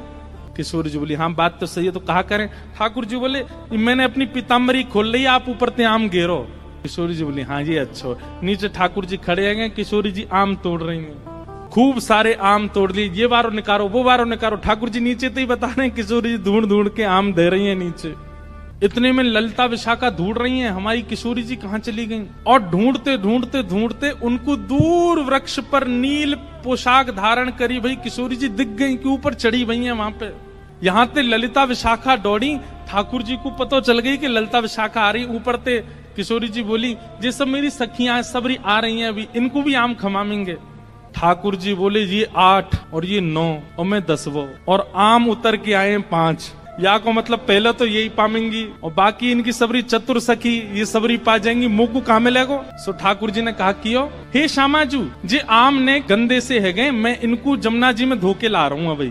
किशोरी बोली हाँ हाँ चले जाओ। ठाकुर जी आम लेके गए, और बगीचा संभालवे वालो जो माली हतो का वहां से जाके बोले अरे तू पूरे दिन सोतो रे, बाबा ने यहाँ बगीचा में तू को रखवाली करवे को रखो है, अरे नाय लाला ऐसी बात ना, तेरी बाबा ते जाके शिकायत करूंगा, नाय कछु मत कहियो। देख 9 चोरनी आई है हमारे बगीचा में और सबरी आम चुरा चुरा के ले जा रही, मैं छीन के लाया हूं उनते। 8 तो नीचे उतरी आई, एक अबे ऊपर चढ़ी हुई है, जा देख ले उन्हें। इतने में ही महाराज बगीचा को मालिक आयो, आकर के जैसे ही माने जो दूर ते चिल्लाना शुरू, अरे चोर आ गए, चोर आ गए। इतने में ललता विशाखा आई, जल्दी ते किशोरी जी को नहीं, किशोरी जी बोली अरे वो कान कुंवर आए रहे होगो, कान कुंवर आए रहे होगो। ललता जी बोली भागो यहाँ से। एक धेनुकासुर नाम का एक असुर रहता है वृंदावन में। ये धेनुकासुर जो है ये गधे के रूप में था। भगवान को जब ये बात पता चली, ग्वाल बालों ने आकर के कही, बोले लाला एक धेनुकासुर नाम का एक दैत्य रहता है, वो अपने बगीचे में खेलने नहीं जाता, उसके बगीचे के आसपास यदि कोई पहुंच जाए तो वो मारने आ जाता है, तू वाको बद कर दे। लेकिन ठाकुर जी के मन में कोई और लीला चल रही है। लाल जी कह रहे हैं धेनुकासुर का वध मेरे हाथों होना जरूरी नहीं है, मेरे हाथों यमुना को अपवित्र करने वाला विशैला जो नाग है कालिया, उसका वध होना बहुत जरूरी है। और कालिया के वध के लिए दाऊ दादा का हमारे साथ में वन ना जाना बहुत जरूरी है। क्यों? बोले बलराम जी कौन है? शेषावतार, शेष नागी तो हैं। और बोले नाग के सामने दूसरे नाग को मारेंगे, उसको देखने में अच्छा थोड़ी लगेगा। वो कितने भी हमारे बड़े भैया हों, लेकिन अपनी जात का पक्ष तो लेंगे, अपनी प्रजाति का पक्ष तो लेंगे। ऐसी कोई लीला की जाए कि दाऊ दादा हमारे साथ एक दिन वन जाने से चूकें और हम कालिया नाग को मारें। अच्छा ठाकुर जी ये लीला क्यों कर रहे हैं? बहुत ध्यान से सुनना। बदला लेना चाह रहे हैं बलराम जी से। बड़े भैया और छोटे भैया, 2 भाई जिस घर में होते हैं उनको पता होगा, बड़ो भैया हमेशा कहा करे छोटे भैया को चिढ़ाते ही रहे। और ठाकुर जी को बहुत चिढ़ाते हैं दाऊ दादा, इतना चिढ़ाते हैं, इतना चिढ़ाते हैं। सूरदास जी ने तो एक पद लिख दिया। ठाकुर जी ने समस्त ग्वाल बालों से कहा भैया देखो धेनुकासुर का वध हम नहीं करेंगे, यदि धेनुकासुर को मरवानो है तो दाऊ दादा ते कहो, हम अकेले थोड़े ही हैं बलवान, दाऊ दादा भी तो बलवान है। सब ग्वाल बाल दौड़े दौड़े दाऊ दादा के पास गए, बोले दाऊ दादा आपके बल की तो कहा कही जाए, आप तो इतने बलवान हो, ऐसे हो वैसे हो, खूब प्रशंसा की। हर बार असुरन को कन्हैया मारे, आप कब मारोगे? दाऊ दादा बोले हम तो कोई कहवे ही ना है, हमें कोई बतावे ही ना है, कोई असुर को मारनो, हमें बताओ तो हम मारे। तब सबने बताई, बोले धेनुकासुर नाम का एक दैत्य आया है वृंदावन में, आप उसको मार दो। दाऊ दादा ने तो महाराज कसली अपनी कमर, बोले अभी बता मैं कहाँ है धेनुकासुर, अकेलो कन्हैया बलवान थोड़ी है, हम भी कम थोड़ी है कन्हैया थे। अब यहाँ दाऊ दादा सब ग्वाल बालों के संग जा रहे थे। ठाकुर जी ने मधुमंगल को बुलाया, बोले सुन यहाँ पे। दाऊ दादा जैसे ही धेनुकासुर को वध करे ना, पूरे वृंदावन में हल्ला मचा दियो, बोले दाऊ दादा ने गधा मारो, यूं मत कहियो असुर मारो। पूरे वृंदावन में हल्ला मचवा दियो और सबंत कह दियो दाऊ दादा ते छुए नहीं, गधा को मार के आए। मधुमंगल बोलो मुंह को कहाँ मिलेगो?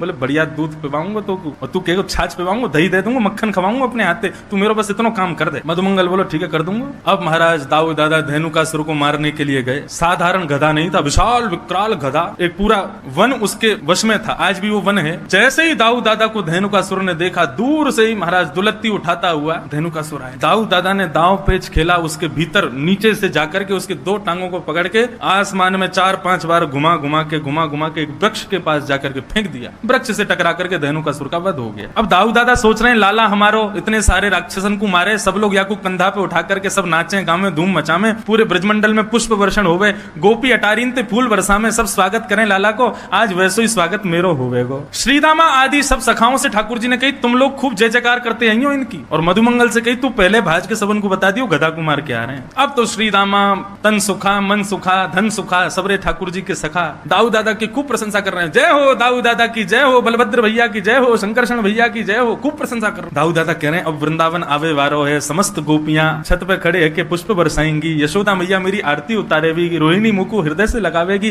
कन्हैया मुंह को दंडवत प्रणाम करेगा, आज मैंने भी राक्षस मारो। लेकिन यहाँ जैसे ही दाऊ दादा वृंदावन में पहुंचे, गोपियां सामने से निकले और मुंह पे हाथ धर के खूब जोर से हंसे। ग्वाल बाल बगल से निकले तो हंसी मजाक करते हुए निकले, अरे दाऊ दादा तुमने तो नाक कटा दी आज हमारी। अटारीन पे गोपियां सब खड़ी हैं लेकिन मुंह को ढक करके खड़ी और जोर जोर से हास परिहास कर रही हैं। दाऊ दादा जिस गली से निकले वहां यदि समूह होता सब अरे भागो भागो भागो, यदि छुबियों मत गधा को मार के आयो है। दाऊ दादा के नेत्र लाल पड़ गए, आंसू निकलने लगे, रोते भय पहुंच गए यशोदा मैया, सब समझ गए किसने किया ये काम। रोते रोते गए यशोदा मैया से जाके बोले आज लाला ने मेरी ऐसा अपमान करवाया पूरे वृंदावन में, मैया मैंने राक्षस मारो, मैंने दैत्य मारो, भले ही वो गधा के रूप में हो लेकिन राक्षस हटाओ। और कन्हैया ने पूरे वृंदावन में झूठी खबर फैला दी कि मैंने गधा मारो है। दोनों भैया मैदान में हाथापाई हेन लगी, दोनों लड़न लगे। यशोदा मैया आई, दोनों के बीच बचाव कियो, दूर दूर किए। बोले कहा करना चाहो आज बता दो। दाऊ दादा बोले मैं बड़ा हूं, मैं पहले बोलूंगा। बोले बोल। बोले आज के बाद कन्हैया के संग में खेलवे नहीं जाऊंगा वन में। ठाकुर जी तुरंत चरणों में गिर गए। जय। अरे दाऊ दादा ऐसे मत करो, आपके बिना तो मैं कैसे खेलूंगा, आपके बिना कैसे जाऊंगा,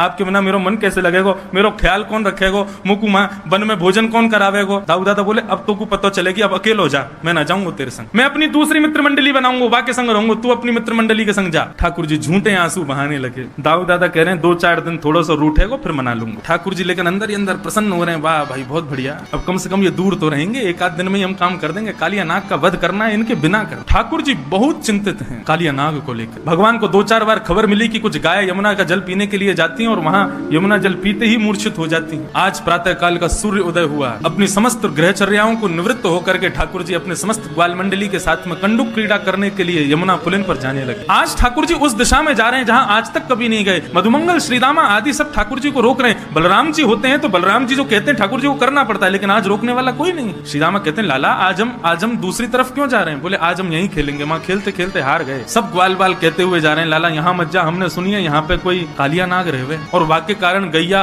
और कोई भी ग्वाल बाल यदि वहां विचरण करे तो मूर्छित है जाए। हमने तो सुनी है ऊपर से कोई पक्षी भी उड़ के चलो जाए तो वाको भी मरना है जाए, इतनो विष निकले यमुना जी में थे। अरे ठाकुर जी बोले सब बनी वही बात है, कोई यमुना में कूद के स्नान ना करे, यहाँ हमारे सबने भ्रम फैला रखो, ऐसा कछू ना है, चलो मेरे साथ। जैसे ही पहुंचे बंजर भूमि, दूर दूर तक केवल काली रेत दिखाई दे रही है। सब ब्रजवासी बालक घबरा रहे हैं, लेकिन ठाकुर जी के हृदय में जो भाव है वो ठाकुर जी को पता है। कंडुक क्रीड़ा करते करते इस प्रकार से क्रीडन किया कि मधुमंगल श्रीदामा की जो गेंद थी ठाकुर जी ने उसको यमुना जी में फेंक दी। जैसे ही यमुना जी में जाकर के गेंद गिरी है, ठाकुर जी ने अपनी माया से ही श्रीदामा के हृदय में प्रवेश किया और श्रीदामा के माध्यम से जिद करवाने लगे कि मुझको तो वही गेंद चाहिए। नहीं तो क्रीड़ा करते करते कितनी गेंद खोती हैं, कभी श्रीदामा मधुमंगल क्रोधित नहीं होते, कुंपित नहीं होते, लेकिन आज श्रीदामा जिद कर रहा है मुझको वही गेंद चाहिए। बाकी के सब सखा मंडली के सब श्रीदामा से कह रहे हैं अरे ठीक है लाला दूसरी गेंद आ जाएगी, ऐसे तो जाती रहे, तू आज इतना गुस्सा क्यों है रो है। श्रीदामा बोला सब शांत है, जाओ कन्हैया मुझको वही गेंद चाहिए लेके आ। ठाकुर जी बोले यहाँ में कालिया नाग रहे, श्रीदामा देख ले कूद जाऊंगा मैं। बोले मुझको कछु ना पता कैसे भी करके लेके आ। ठाकुर जी बोले मुझको चुनौती मत दे, मैं कूद जाऊंगा। सब ग्वाल बाल वहां श्रीदामा और ठाकुर जी के बीच के जो वाद संवाद है, युद्ध है, उसको शांत करने की कोशिश कर रहे हैं, लेकिन इतने में ही ठाकुर जी ने अपनी काली कमली को कसा और एक मल्ल की तरह, एक पहलवान की तरह ठाकुर जी कहते हैं आज या कालिया नाग को ही देखूंगा। कदम पर जैसे ही चढ़े श्रीदामा को स्मृति आई कि ये क्या हो रहा है, लाला तू कदम पे काई को चढ़ो। बोले तेने कही ना तुमको गेंद चाहिए, मैं गेंद लेके आऊंगा। अब तो श्रीदामा कहने लगा, बोले नहीं नहीं लाला यहाँ मत कूदियो, तू वापस आ जा। इतना कहना ही हुआ कि ठाकुर जी ने कदम के डाल से एक छलांग मारी और सीधे काली देह में प्रवेश कर गए। काली देह में भीतर प्रविष्ट हो गए ठाकुर जी। सब ग्वाल बाल त्राहिमाम चिल्लाते हुए दौड़े वहां से बन की वृंदावन की ओर। सब ब्रजवनिताओं को बुलाने के लिए, ब्रजवासियों को बुलाने के लिए सब दौड़े। यहाँ काली देह में जैसे ही ठाकुर जी ने प्रवेश किया, प्रवेश करते ही कालिया नाग सो रहा है और कालिया नाग की नाग पत्नियों ने ठाकुर जी का दर्शन किया। नाग पत्नियां मन में विचार कर रही हैं ये कौन आया यमुना जल में। बोले प्रेक्षणीय है कोई, मतलब उससे नजर हटा नहीं पा रही है। इतना सुंदर सुकुमार, एक छोटा सा कुमार बालक है। ऐसे सुंदर सुकुमार ठाकुर जी को देख करके नाग पत्नियां मोहित हो गई। तभी ठाकुर जी भीतर प्रवेश करते हैं और नीचे देखते हैं कि कालिया नाग सोया हुआ है। वेग से जाते हैं ठाकुर जी और उसके सोए हुए फण के ऊपर अपना पादप प्रहार करते हैं और उस प्रहार से कालिया नाग विशाल रूप धारण करके ठाकुर जी के सामने खड़ा हो जाता है। विशाल विकराल कालिया नाग ठाकुर जी के सामने खड़ा हो गया। जैसे ही ठाकुर जी को देखा, कुछ सोचता तो बाद में सबसे पहले फण मारा। जैसे ही फण मारने के लिए आगे बढ़ा, ठाकुर जी 2 कदम पीछे को हट गए। जैसे ही पीछे हटे तो फण जाकर के ठाकुर जी के चरण के अंगुष्ठ के अग्रभाग में लगा। पीछे हट गए ठाकुर जी। जैसे ही नीचे फण मारा तो फण नीचे जमीन में लगा, उससे और ज्यादा लग गई कालिया नाग के, तो और कुंपित हो गया, क्रोधित हो गया। सब दौड़े दौड़े आए। जैसे ही पूरे वृंदावन में पता चला कि ठाकुर जी काली देह में कूद गए हैं, छोटे छोटे बालक, बड़ी वृद्ध माताएं, युवती, गोपियां सब दौड़े हैं यमुना पुलिन की ओर। और ऐसा वर्णन करते हैं कि दौड़ करके वहां खड़े होकर देख नहीं रहे, सब दौड़ करके काली देह में कूदने को ही तत्पर हो रहे हैं। इतने में ही बलराम जी पहुंचे और बलराम जी ने जाकर के काली देह के किनारे पर समस्त गोपांगनाओं को, समस्त ब्रजवासियों के चरणों में प्रणाम करके सबको रोका। जैसे ही कालिया नाग ने अपने फन उठा करके ठाकुर जी की ओर अपने फन को झुकाया और जैसे ही डसने को आगे बढ़ने लगा, बलराम जी ने ऊपर से ही ठाकुर जी को देख लो, कन्हैया इतनी प्रतीक्षा किस बात की कर रहे हो? अरे इस काली नाग को मजा क्यों नहीं चका देते? जब बलराम जी ने ये आश्वासन दे दिया कि हमको कोई दिक्कत नहीं है, तुम कर लो जो करना है, ठाकुर जी ने तुरंत अपना वेग से शरीर फुलाना शुरू किया। कालिया नाग की नस नस ढीली हो गई। कालिया नाग को लगा यदि अभी मैंने इस बालक को नहीं छोड़ा तो पूरा शरीर फट जाएगा मेरा। तुरंत अपने शरीर को ढीला कर दिया कालिया नाग ने। 100 101 फण हैं उसके, अपने प्रत्येक फण से जीव को बाहर निकालता है ठाकुर जी का। ठाकुर जी को दसने के लिए ठाकुर जी ने उसकी जितनी जीव बाहर आ रही थी समस्त जिह्वाओं को एक साथ पकड़ा, और पकड़ करके जिस प्रकार रथ हाँकता है कोई घोड़ों के पीछे खड़ा होकर, ठाकुर जी ऐसे ही समस्त जीवों को पकड़ करके कालिया नाग के मस्तिष्क पर चढ़ खींच लिया जोर से। जैसे ही ठाकुर जी ने जीव को खींचा, कालिया नाग अपनी अन्य मुखों से जीव निकाल करके ठाकुर जी को डसने लगा। ठाकुर जी बोले ऐसे नहीं मानेगो, या को मजा चकाने ही पड़ेगा। जिस जिस मुख से अपना फण बाहर निकालता है उस फण पर ठाकुर जी अपनी एड़ी दबाते हैं, चरण नहीं रखते हैं, अपने चरण के पिछले भाग से उसके मस्तिष्क को रोंदते हैं। अब 101 फण वाला कालिया नाग कभी पहली जीव को निकाले, कभी 10वीं जीव को निकाले, कभी 80वीं जीव को निकाले। जिस जिस जीव को कालिया नाग निकाले ठाकुर जी उतनी द्रुत गति से उसके मस्तिष्क पर प्रहार करते हैं। आकाश मार्ग से समस्त देवता पुष्प वर्षण कर रहे हैं। तभी क्या देखती हैं नाग पत्नियां? कालिया नाग के मुख से, नाक से, कान से, हर स्थान से जितने छिद्र हैं उसके मुख में सब जगह से रक्त की धार बह रही। नाग पत्नियों ने सोचा कि यदि अब ठाकुर जी से प्रार्थना नहीं की तो हमारे पतिदेव मारे जाएंगे, मर जाएंगे। ठाकुर जी कैसे चोरी करते हैं? गोपियां जाकर के यशोदा मैया से शिकायत कर रही हैं। बोले मैया तुम्हारे लाला ने चोरी करना शुरू कर दिया है। मैया बोली लाला चोरी करे?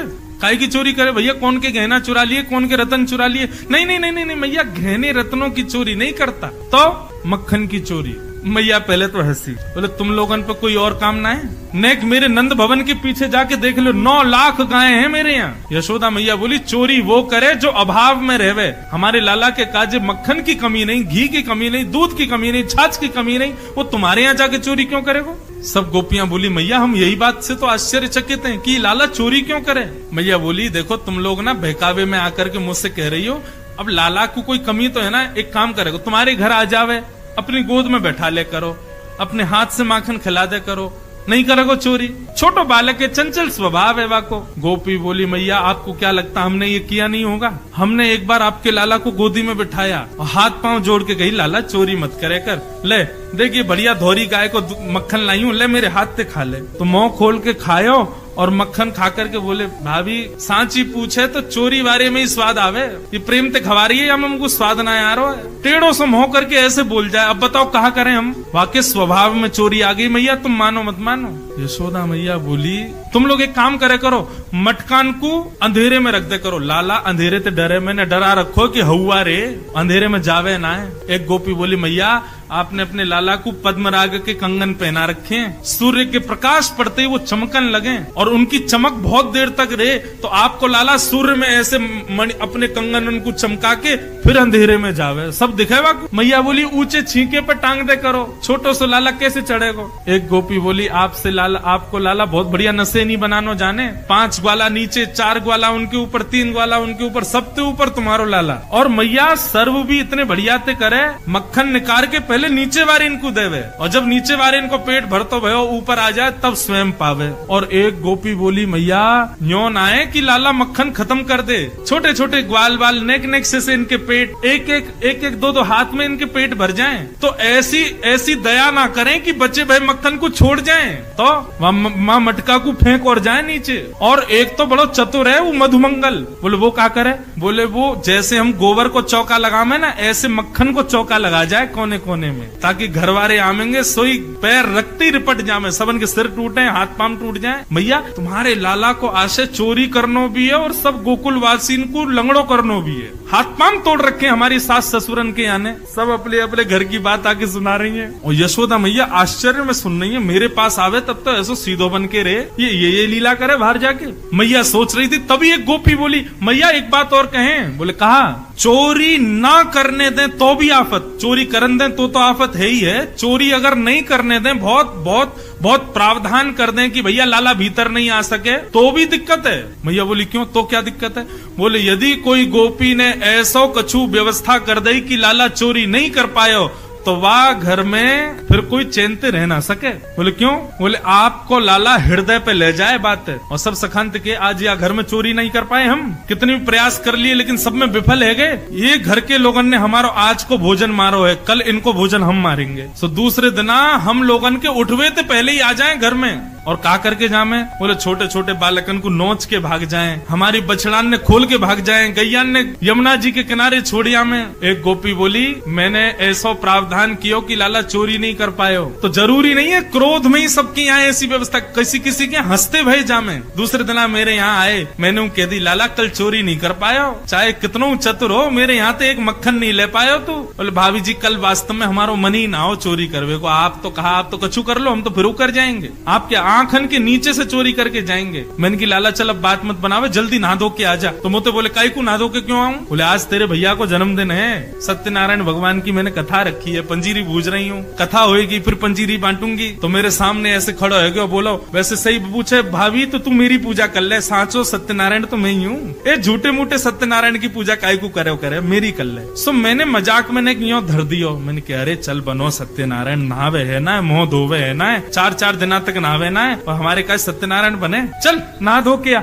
बने सत्यनारायण। मैया जन कहाँ ते कुत्ता के 2 पिल्ला ले आयो और ले जा करके मेरे सत्यनारायण भगवान के सिंहासन पर बिठा दिए, और जाते जाते मुझे बोलो भाभी ने अपने सत्यनारायण को दर्शन तो कर लियो। मैं दौड़ करके गई तो देखी सत्यनारायण चतुर्भुज नारायण भगवान की मूर्ति और दोनों तरफ कुत्ता के पिल्ला। परमानंद दास को ठाकुर लायो पिल्ला घेर, ऐसी ऐसी लीला करे। और एक गोपी ने तो ऐसी बात कह दी, बोले किसी के यहाँ क्या किया मुझे नहीं पता, लेकिन मेरे यहाँ जो किया वैसा किसी के यहाँ नहीं किया होगा। मैया बोली कहा? बोले मैया 3-4 बार चोरी कर ली लाला ने, तो मैंने ऐसी व्यवस्था कर दी कि लाला भीतर आ ही नहीं पायो। तो तिरछी नजर करके बोलो भाभी तेने हमारो हक मारो है, कल तेरो हक हम मारेंगे, कल तेरे घर में चूल्हा जल नहीं पावेगो। बोले कहा कियो फिर? बोले सवेरे सवेरे भोर में ब्रह्म मुहूर्त में सबरे ग्वाल बालन के संग आयो और चूल्हा के चारों तरफ सबन ने धोती उतार के और सबरो काम कर दियो। मैया ने सिर पकड़ो, ये मेरो लाला करे? बोले हाँ मैया तुम्हारो लाला करे। मैया को क्रोध आयो, मैया ने बुलायो लाला को,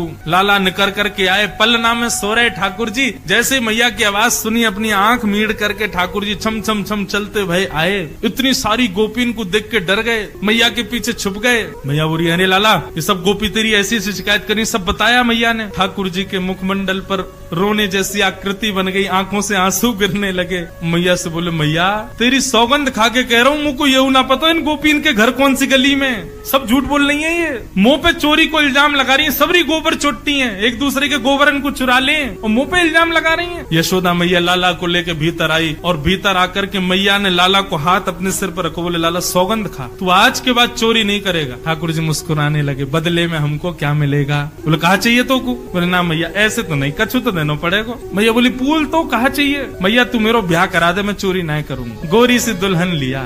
मैया कितने भी गुस्सा में हो लेकिन लाला की नटखट बात सुन के मैया के सौरो गुस्सा दौरो रह जाए। वो लाला तू ऐसे बात मत करे कर, मुझे गुस्सा आवे तो को मारूं तो को डांटूं, लेकिन तेरी इन सब बातन ते ऐसी चुपड़ी भाई बातन ने माखन ने खा खा के मोते भी माखन ही बोले। अच्छा बता कैसी बहू चाहिए तो को? सोई ठाकुर जी गोद में बैठ गए, मैया तू लावेगी मुँह को? बोले बिल्कुल लाऊंगी, पहले बता तो सही तो को बहू कैसी चाहिए? रोज बोले बहू चाहिए बहू चाहिए, कैसी बहू चाहिए बता? मैया भोरी सी लइयो, ज्यादा तेज तर्रार मत लइयो। मैया बोली क्यों तेज क्यों नहीं? बोले एक अकेली तू ही बहुत है तेज। मैया बोली अभी बताऊं तो को? बातन ने बनावे? बोले मैया भोरी सी लइयो और छोटी सी लइयो। मैया बोली नेक्स्ट तो तू और बहू कितनी छोटी चाहिए? बोले इतनी छोटी लइयो कि मैं जेब में धर के गैया चरावे जायो करूं, तोते जैसी नाक हो, बड़ी बड़ी आंख हो मैया। और मैया वा को स्वभाव कैसे हो पता है? मैया जैसे ही तू वा के सामने आयो करे सोई घूंघट कर ले और वही मुस्कुरा जाए करे, ऐसी बहू लिया। मैया बोली वारे लाला कौन सिखावे तो को ये सब बात? बोले मेरे गुरुजी मधुमंगल श्री दामा वही सिखा।